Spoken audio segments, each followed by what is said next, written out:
안녕하세요. 저는 도망가다시피 해외에 나와 살고 있는 여자입니다. 저 말만 들으면 제가 잘못을 저지르고 해외로 도주한 것 같지만 누군가를 피하기 위해 어쩔 수 없이 해외를 도피처로 삼게 되었어요. 저를 해외까지 도피하게 만든 사람은 다름 아닌 제 여동생인데요. 저는 같은 피를 공유하는 사람이면 성격도 생각하는 것도 비슷할 줄 알았어요. 하지만 살아온 환경이 다르면 같은 피를 공유하는 것도 소용이 없었는지 저와 동생은 전혀 다른 생각과 성격을 지니고 있었어요. 예상하셨겠지만 저와 여동생은 부모님의 이혼으로 제가 9살이 되던 해부터 떨어져 살았었어요. 그리고 성인이 되어 제가 번듯한 직업을 가졌을 때 다시 만나게 되었죠. 다시 만났던 당시는 너무나도 반갑고 다시는 떨어지고 싶지 않았었어요. 지금은 얼굴도 보고 싶지 않고 같은 공간에 있고 싶지도 않은 둘도 없는 원수지간이 되었지만요. 제가 지금부터 여러분들께 저와 여동생 사이에서 있었던 일을 하나씩 들려드리려고 합니다. 저도 처음부터 불행을 타고 태어난 아이는 아니었어요. 다른 친구들과 똑같이 다정한 어머니 아버지를 뒀고 굉장히 화목한 가정에서 자랐었어요. 저희 가족을 한순간에 나락으로 빠뜨린 건 우리나라를 떠들썩하게 만든 IMF였어요. 저희 아버지는 IMF를 직격타로 맞으셨고 회사에서 직원 3명을 정리해고 시켰었는데 그 중에 한 명이 아버지셨어요. 늘 다정하고 저와 여동생을 이뻐하셨던 아버지셨는데 실직을 하신 뒤로는 예전 모습을 찾아볼 수가 없었어요. 매일같이 술을 찾으시고 술만 마셨다 하면 난폭하게 변하셨거든요. 바뀐 아버지의 모습에 저희도 힘들었지만 저희보다 더 힘든 건 어머니셨어요. 아버지는 술이 떡이 되어 어머니께 행패를 부리는 게 일상이었어요. 어머니는 어떻게든 우리 먹여 살리려고 돈 되는 일 뭐든 하면서 아등바등 사시는데 아버지는 다시 일어날 생각은 안 하고 집에만 있었어요. 동생과 저는 유치원과 학교를 다녀와서 아버지를 마주하면 항상 두려움에 떨고 있어야 했어요.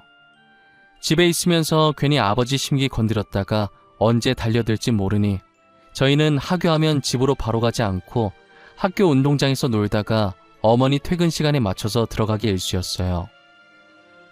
동생이 태어나서 동생이 더 이쁨을 많이 받아서 질투했었는데 이럴 땐 동생이 있어서 다행이더라고요. 아무래도 혼자보다는 둘이 있는 게 더 나으니까요. 어머니는 혼자서라도 일해서 저희를 키우려고 낮이며 밤이며 일을 하러 다니셨어요. 식당에서 설거지를 얼마나 하셨는지 손에 진물이 났는데도 괜찮다고 웃으면서 일을 나가셨어요. 아버지는 어머니가 고생을 한다는 걸 아는지 모르는지 술 사 먹기에 돈 내놓으라고 난리였어요. 그런 아버지 때문에 어머니의 한숨소리는 끊이질 않았어요. 이렇듯 아버지는 어머니께 매일같이 돈 타령을 했고 돈을 벌어오면 벌어오는 족족 가져가서 술 먹는데 다 쓰셨어요. 어머니께서 그러지 말라고 아버지께 화를 내보시기도 하셨었어요. 하지만 아버지는 들은 척도 하지 않으셨죠. 돈 내놔 돈. 집에 술이 다 떨어졌잖아. 너 오늘 월급 받았을 거 아니야. 돈 내놔. 돈을 나한테 맡겨놨어요? 제발 그만 좀 하고 정신 좀 차리세요. 애들 앞에서 이러는 거 창피하지도 않아요? 저 돈 없어요. 그러니까 돈 찾지 마세요. 아니 저것이... 야! 누가 지아비한테 눈을 똑바로 뜨고 대들어? 돈 달라고 하면 얌전히 주면 될 것이지 말이 왜 이렇게 많아? 아버지가 손을 올려 어머니 뺨을 내리친 건 순식간에 벌어진 일이었어요.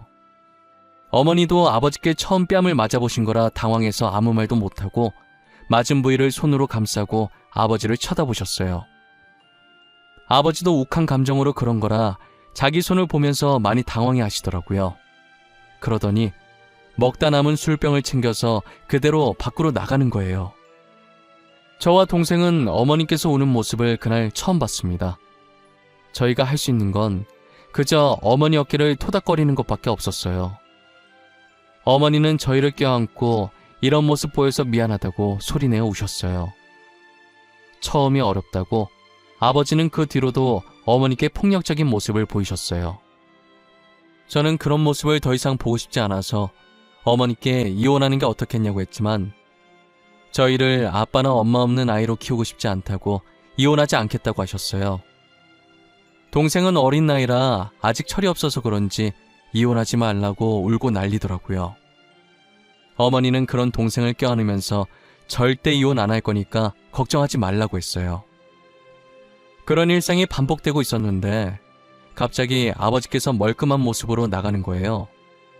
나가기 전 어머니께 그동안 미안했다고 앞으로 가족을 위해 다시 열심히 살아보겠다고 하시더라고요. 어머니와 저희는 드디어 아버지가 정신을 차렸다고 다시 예전으로 돌아갈 수 있다고 생각을 했어요. 하지만 아버지는 저희의 기대를 완전히 짓밟아 버렸어요. 한동안 취직을 위해 멀끔한 모습으로 나간 줄 알았던 아버지는 다른 여자와 바람을 피고 있었어요. 어머니는 아버지의 외도를 눈치채고 여기서 멈추라고 했지만 아버지는 그럴 생각이 없어 보였어요. 어머니가 집에 있는데도 뻔뻔하게 상간녀를 데리고 집 안까지 들어오시더라고요. 어머, 아줌마 일하러 안 가셨나 봐요. 우리 오빠한테 이야기 많이 들었어요. 고생 많이 하셨나 보네. 얼굴이 많이 상하셨어요. 지금 당신 나랑 뭐 하자는 거야? 저 여자를 왜 집으로 데리고 온 거냐고? 제정신이야? 애들도 있는데 당신 바람핀 거 자랑하려고 왔어? 이 언니 왜 이렇게 날이 서 있어? 역시 없이 사는 집안이라 그런가? 성깔이 너무 더럽다. 언니, 그동안 수고하셨어요. 이제 저희 오빠 놔주세요. 오빠는 이제 제가 먹여 살릴게요. 이제 그만하자. 어차피 이렇게 사는 거 지긋지긋했잖아. 안 그래? 우리 각자 떨어져 사는 게 서로에게 더 좋지 않겠어? 그래요, 언니. 그리고 오빠는 언니보다는 돈 많은 저랑 사는 게 더 행복할걸요? 언니도 돈 못 버는 남편이랑 살 바엔 혼자 사시는 게 낫지 않겠어요? 아버지의 상간녀는 뻔뻔하게 저희 집에 온 것도 모자라서 어머니를 무시하기 바빴어요. 아버지는 매일 술만 마시는 백수 주제에 어디서 저런 부잣집 여자를 만나셨는지 능력도 좋았어요. 상간녀는 쉬지 않고 입을 놀렸고 이제 자기가 아버지 부인이니 어머니한테 저를 데리고 이 집에서 나가라고 하더라고요. 그동안 저희를 위해 이혼 생각하지 않았던 어머니는 아버지의 외도에 참을 수 없다며 바로 이혼 서류를 작성하셨고 그렇게 아버지와 어머니는 이혼을 했어요. 부모님의 이혼으로 저는 어머니를, 여동생은 아버지를 따라가게 되면서 저와 동생이 떨어지게 되었어요. 아버지의 외도로 이혼을 하게 된 것이라 이혼 책임이 아버지께 있어서 어머니께 위자료를 줘야 했는데 양육비는 안 주려고 한 명씩 데리고 간 것이었어요. 여동생은 아버지와 함께 가지 않으려고 울고불고 난리였고 아버지는 그런 여동생을 들쳐업고 저와 어머니의 반대 방향으로 걸어 나갔어요. 그게 여동생의 마지막 모습이었어요. 어머니는 이혼을 하시고 저 하나만 바라보며 열심히 사셨어요. 어떤 굳은 일이라도 마다하지 않으셨고 돈이 된다고 하면 무조건 하셨어요. 그런 어머니를 보고 어린 제가 할 수 있는 건 오로지 공부밖에 없었어요. 저는 자는 시간을 제외한 모든 시간에 책상 앞에 앉아서 죽어라 공부를 했어요. 어머니를 웃게 할 수 있는 건 나밖에 없다는 생각에 얼른 커서 훌륭한 사람이 되어 어머니의 고생을 덜어드리고 효도해야겠다는 생각을 했었어요. 정말 이 악물고 공부해서 고등학교 졸업할 때까지 전교 1등을 놓치지 않았어요. 저는 고등학교 졸업하고 바로 일자리에 뛰어들까 했지만 어머니께서 이대로 취업하기엔 제 성적이 너무 아깝고 대학을 가야 더 돈을 많이 벌 수 있다고 하셔서 대학을 가게 되었어요. 공부 말고 관심 있었던 게 디자인밖에 없어서 저는 패션 디자인 학과를 가게 되었고 대학교를 다니면서 알바를 시작했어요. 제가 막상 대학교를 다니다 보니 계속 욕심이 생기더라고요. 조금만 더 하면 더 큰 돈을 벌 수 있는데 내가 조금만 더 열심히 하면 좋은 곳에 갈 수 있는데 이런 욕심들이 생기면서 유학을 결심하게 되었어요. 어머니께 유학 얘기를 했더니 잘 생각했다며 자기 걱정하지 말고 유학 갔다 오라고 하시더라고요. 저는 학교 다니며 주말에도 아르바이트를 했고 방학에도 쉬지 않고 아르바이트를 했어요.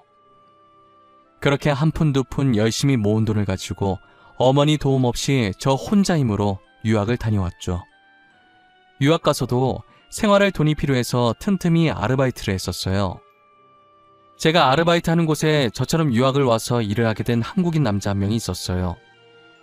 같은 언어로 말을 할 수 있는 사람이 그 남자밖에 없다 보니 자주 만나게 되었고 그 인연으로 만나기 시작했다가 어찌저찌 결혼까지 하게 되었네요.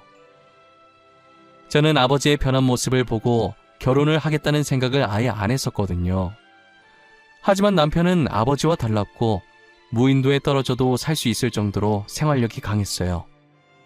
그리고 무엇보다 제 꿈을 위해 자기가 더 희생을 했던 사람이었고요. 저는 남편이 뒤에서 응원해주고 지지해준 덕분에 패션 디자이너의 길을 걷게 되었고 나름 알아주는 디자이너로 성장하게 되었어요. 남편은 자기가 하고 싶어 하던 것도 포기하고 저를 위해 한국으로 같이 돌아와 줬어요. 저는 디자이너가 되어서도 꾸준히 디자인 공부를 했고 남편은 외국 무역회사에 취업을 했어요. 한국에 돌아온 지 얼마 되지 않아서 제가 정말 존경하던 디자이너 분께서 패션쇼를 하게 된 거예요. 저는 초대받을 거라는 생각을 못했었는데 그분이 먼저 제게 초대장을 보내셨더라고요. 제가 롤모델로 삼던 분이시라 집에 그분이 만드신 옷이 정말 많았어요. 그날은 머리부터 발끝까지 그분이 만드신 옷들로 입었고 그에 어울리는 머리를 하기 위해 유명한 미용실에 가게 되었어요. 연예인들이 많이 온다는 말이 맞는지 연예인들과 같이 찍은 사진이 군데군데 붙여져 있더라고요. 신기해서 이리저리 둘러보고 있는데 여자 알바생이 밝은 목소리로 저를 안내하더라고요. 지금 선생님들이 다 일하고 계셔서 조금만 기다려야 한다면서 하고 싶은 스타일이 뭔지 물어보는 거예요. 파마나 염색 같은 시술을 하러 온 건 아니고 드라이만 살짝 하려고 한다고 했어요. 간단한 드라이는 자신이 해드릴 수 있다면서 급한 거면 자신이 해주겠다고 하더라고요. 저는 시간이 충분했지만 알바생이 친절한 게 마음에 들어서 그렇게 하라고 했어요. 보통 미용실 가면 머리 하는 동안 마땅히 할 게 없으니까 이런저런 이야기를 하게 되잖아요. 저도 할 게 없으니 머리하면서 알바생과 쓸데없는 이야기를 많이 했어요. 여기서 일하신 지 오래됐나 봐요. 보통 알바면 기구 정리나 제품 정리 이런 거 하지 않아요? 직접 손님 머리 만져주는 알바는 못 본 것 같은데 간단한 드라이는 또 다른가? 저 여기서 일한 지 2년 조금 넘었어요. 드라이 하는 건 어깨너머로 많이 봤었고 가끔 제가 선생님들 머리도 해줘서 드라이 정도는 해도 될 것 같다고 바쁘실 땐 저한테 맡기세요. 2년이나 일하셨구나. 많이 어려 보이는데 나이가 어떻게 되세요? 내가 너무 깊게 들어갔나? 실례였다면 죄송해요. 초면에 무례했죠? 헤이, 아니에요. 나이 물어보는 게 뭐가 무례해요? 이건 무례한 축에도 안 속해요. 저 올해 26살 됐어요. 26살이요? 제 동생도 올해 26살 됐을 텐데 안 본 지 지금 21년 정도 된 것 같아요. 선생님 보니까 갑자기 제 동생이 보고 싶네요. 잘 살고 있는지 뭐하고 지내는지. 고객님도 슬픈 사연이 있으신가 봐요. 저도 원래 언니가 한 명 있었거든요. 근데 제가 5살 때 부모님이 이혼하셔서 따로 살게 되는 바람에 그 뒤로는 본 적이 없어요. 알바생이 갑자기 자신의 가정사를 이야기하기 시작하는데 저랑 너무 똑같은 거예요. 아버지가 무서웠던 것과 부모님이 이혼하신 것, 그리고 자매가 헤어진 것까지도요. 저는 혹시나 알바생이 제 동생은 아닐까 하는 마음에 이름을 물어봤는데 동생 이름이랑 똑같은 거예요. 이름을 듣는 순간 저도 모르게 눈물이 나왔고 동생은 머리하다가 갑자기 제가 우니까 당황해서 휴지를 들고 오더니 무슨 일이냐고 저를 달래더라고요. 저는 휴지를 건네는 동생의 손을 꼭 잡고 제가 언니임을 밝혔어요. 동생도 제가 언니라고 하자 눈동자가 심하게 흔들리더니 이내 저를 껴안더라고요. 동생은 저를 껴안은 상태로 그동안 잘 지냈냐를 시작해서 폭풍 질문을 했어요. 저는 동생이 묻는 말에 다 대답을 해줬고 동생에게도 그동안 어떻게 지냈냐고 물어봤어요. 부모님이 그렇게 이혼하고 아버지는 재혼을 하셨지만 얼마 못 가서 또 이혼을 하셨대요. 그 뒤로는 줄곧 아버지와 동생 둘이서만 살았다고 하더라고요. 형편이 어려워서 어린 나이부터 알바를 했고 대학도 자기 힘으로 다니고 있다고 하더라고요. 중간중간 휴학해서 돈 벌고 다시 등록금 내고 또 휴학해서 돈 벌기를 반복하면서 지냈대요. 그래서 아직 대학교를 졸업 못하고 아르바이트를 3개나 뛰고 있다고 하더라고요. 아버지는 여전하셔서 성인 되자마자 동생은 자취를 시작했고 평일엔 미용실, 주말 오전엔 학원 보조, 주말 오후엔 PC방 알바를 하고 있었어요. 저는 이렇게 잘 살고 패션쇼 가려고 머리하러 왔는데 동생은 이렇게 힘들게 사는 모습을 보니 너무 안쓰럽고 그래도 밝게 잘 자라줘서 기특하기도 했어요. 전 그동안 못해줬던 언니 노릇을 이제라도 해줘야겠다는 생각이 들었어요. 그날 저는 미용실을 나오기 전에 동생과 번호를 교환했고 그 뒤로 자주 만났어요. 오랜만에 어머니와도 인사시켜 주었고 제가 항상 남편과 붙어 있어서 남편과도 자주 만났어요. 저와 남편은 동생의 미래를 응원해줬고 이제 일 좀 줄이고 편하게 살라고 등록금도 대신 내줬어요. 자취하는 동생 끼니 거를까봐 저희가 가서 같이 저녁을 만들어서 먹이고 그랬어요. 저희 3명은 못해도 일주일에 2번씩은 꼬박꼬박 만났던 것 같아요. 동생은 이제 어느 정도 편해졌는지 가끔 괜히 어리광도 부리고 그랬어요. 저희한테 기대고 어리광 부릴 만큼 동생이 많이 편해졌다는 생각이 들어서 좋았어요. 그동안 투정도 부리고 싶었을 텐데 지금이라도 동생이 하고 싶은 거 다 해주고 싶었어요. 평소처럼 3명이 모여서 밥을 먹고 있었는데 동생이 미용사 자격증을 따고 싶다고 하더라고요. 자격증이 있으면 지금 다니고 있는 미용실에서 계속 일을 할 수 있을 것 같다면서요. 언니, 나 미용사 자격증 따고 싶어. 언제까지나 알바 신분으로 있을 순 없잖아. 손님들이랑 수다 떠는 것도 재밌고 선생님들도 좋으신 분들이라 지금 미용실 계속 다니고 싶어. 그래? 그럼 따면 되지 뭐가 걱정이야. 너 저번에 내 머리 해주는 거 보니까 어깨 넘어 배운 거 치곤 잘하던데? 제대로 배우면 더 잘할 것 같아. 뭐가 걱정이긴. 당연히 돈이 걱정이지. 지금 알바에서 번 돈으로는 월세 나가고 생활비 했으면 빠듯해서 자격증 딸 돈이 없어. 수강료도 수강료지만 재료비로 많이 나와서. 그래서 그렇게 주눅 들어 있었던 거야? 학원 내가 등록해 줄게. 그리고 재료비 걱정하지 마. 그것도 내가 내줄 테니까. 동생 힘들다는데 돈 버는 언니가 나서줘야지. 안 그래? 저는 동생이 돈 없어서 주눅 들어 있는 모습이 보기 싫었어요. 늘 당당한 동생인데 항상 돈 얘기만 나오면 어깨가 축 처져 있거든요. 언제나 당당하고 자신감 넘치는 모습으로 살아주길 바랐어요. 그래서 미용사 자격증 따고 싶다는 동생의 말에 한치의 망설임도 없이 수강료와 재료비까지 해서 400만 원을 기꺼이 동생에게 줬어요. 동생은 열심히 미용사 자격증 공부를 하는 것 같았는데 좀처럼 합격 소식이 들려오질 않더라고요. 저와 남편은 혹시라도 동생이 기죽고 하고 싶은 걸 못하고 포기할까봐 절대 포기하지 말라고 노력은 배신하지 않는다면서 끝까지 해보라고 격려와 위로를 아끼지 않았어요. 동생은 합격이 되질 않으니 이 길이 아니라고 생각했는지 갑자기 필라테스를 하고 싶다고 하더라고요. 요즘 자기 주변 친구들 다 하고 있다면서 돈 많이 버는 것 같다고 자기도 배우고 싶다는 거예요. 언니, 아무래도 미용은 나랑 아닌가 봐. 이만큼 했으면 안 되는 거야. 그래서 포기하려고. 그래서 말인데 나 필라테스 자격증 따고 싶어. 요즘은 필라테스가 유행이래. 좋아야 하는 거지. 유행이라고 다 따라가면 어떡해. 확실히 필라테스가 하고 싶은 거야? 당연하지. 나 너무 하고 싶어. 내 친구들도 이미 다 하고 있다더라고. 나도 몰랐는데 그게 그렇게 돈을 많이 번대. 그래서 나도 한번 해보려고. 언니가 나 좀 도와줘, 응?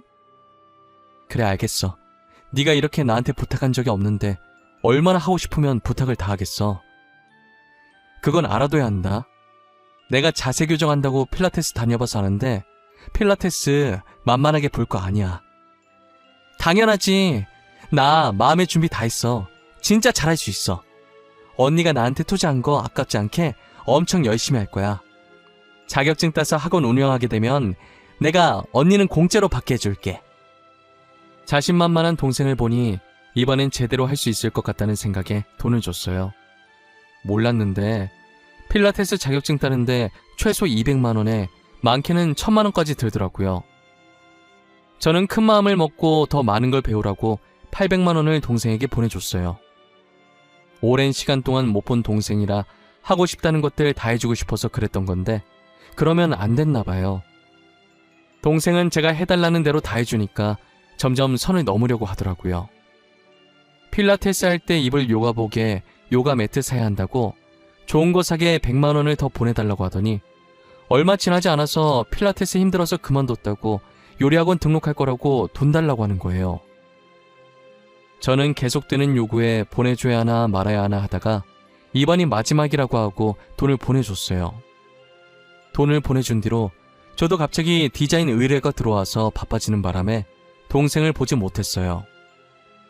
작업에 들어가면 외부에서 연락 올 곳이 많아서 동생에게 따로 연락할 시간도 없어요. 그래서 가끔 남편을 보내서 동생 잘 지내는지 확인을 부탁해서 안부를 듣는 게 다였어요.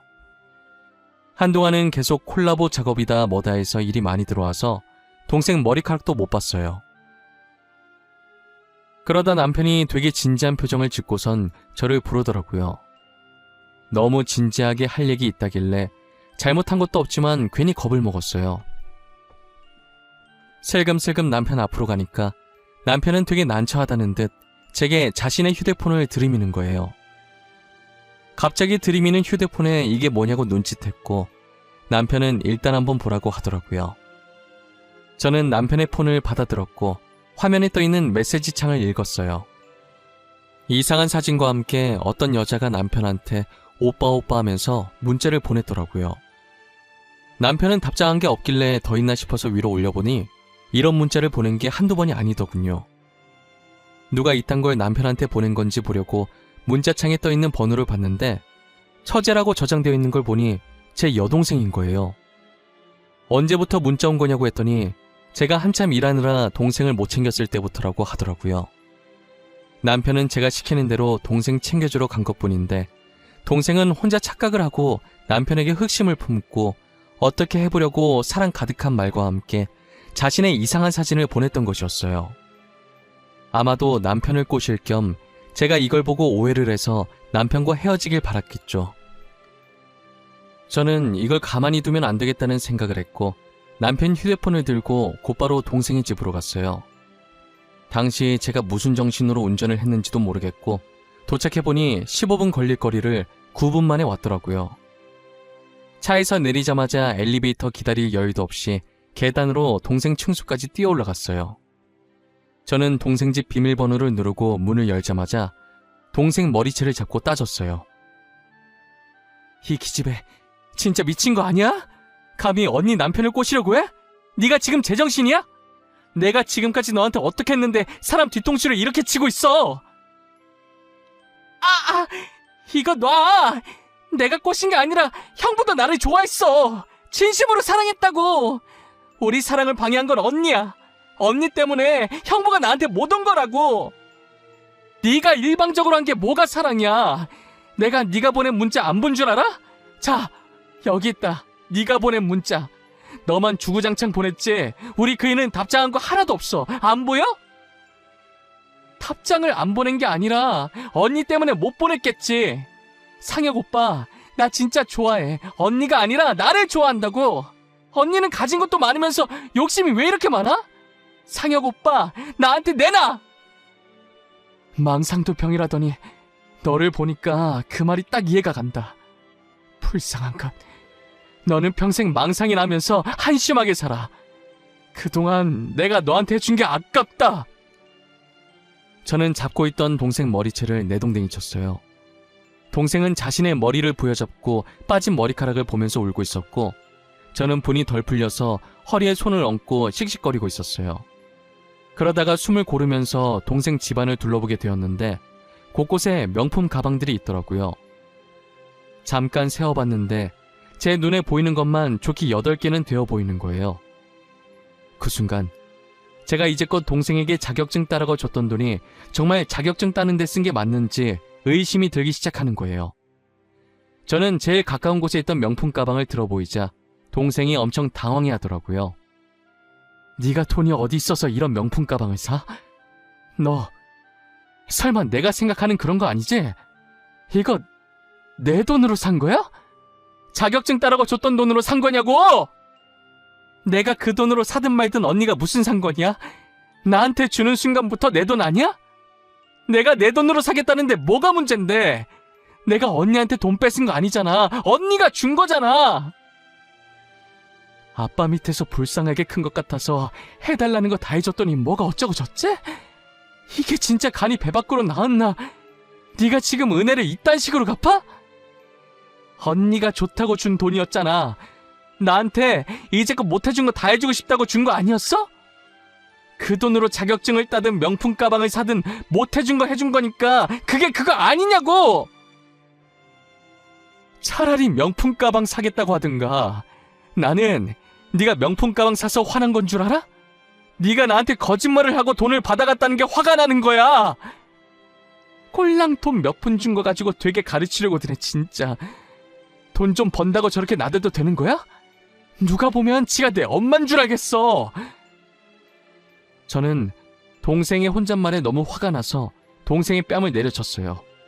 그리고 옆에 가위가 보이길래 가위를 들고 와서 명품 가방을 다 잘라버렸는데요. 명품 가방이 하나씩 가위에 잘리는 걸 볼 때마다 동생이 하지 말라고 울부짖더라고요. 뒤늦게 저를 따라온 남편도 제 모습을 보고 이 정도면 됐다고 말리더라고요.